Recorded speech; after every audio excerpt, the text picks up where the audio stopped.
Сәлем баршаңызға. Сіздермен бүгін өте жұмсақ, дәмді болып шығатын қарапайым нанның рецептімен бөлісетін боламын. Достар, менің арнама тіркелмеген болсаңыздар, тіркеліп, каналымның дамуына өз үлестеріңізді қоса отырыңыздар.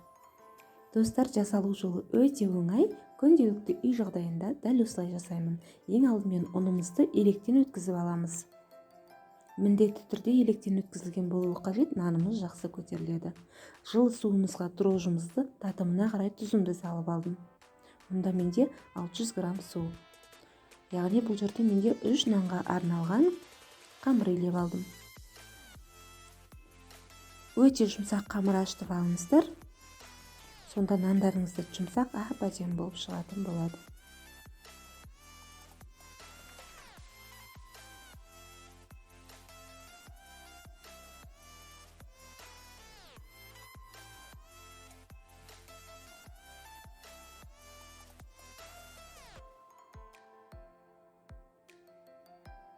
Мінекей достар, ендігі кезекте қолымызды сулап, жылы суымызды құйып ыдысымызға, тағы да сумен осылай бір қайтарып шығыңыздар. Сонда арасында ешқандай түйіршік қалмай, нандарыңыз өте жұмсақ болады. Ендігі кезекте осы ыдысымыздың астына ыдысымызға су құйып алыңыздар. Астына қайнап тұрған суды құйып, нанымыздың бетін пленкамызбен жауып, майлығымызды қайнап тұрған суды астына қойып, бетіне майлығымызды жауып, небәрі 10-15 минутта қамырларыңыз ашып қалады. Тез ашиды. Ендігі кезекте осы қамырларымды бір қайтарып алдым да 3 суала нан шығарып алдым.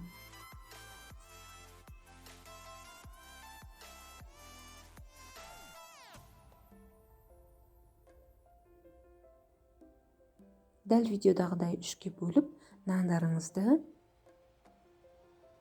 20 минутқа көтерілуге қойып қойыңыздар. Көтерілуге қойып қойған нандарыңыз өте керемет болып шығады. Жасап көріңіздер. Міндетті түрде дәл осылай 20 минутқа қамырды көтеріп алғандарыңыз жақсы.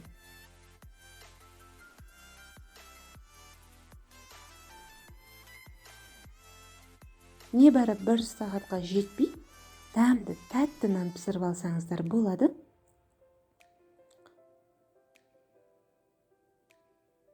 Мінекей 20 минут тұрып көтерілген нанымды сол аралықта мен тоқ пешімді қосып қойдым.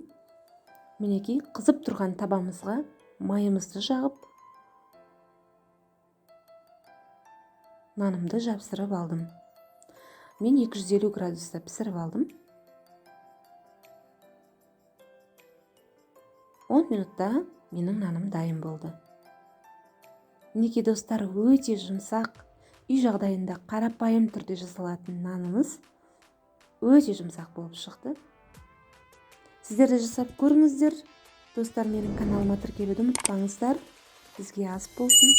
Сау болыңыздар.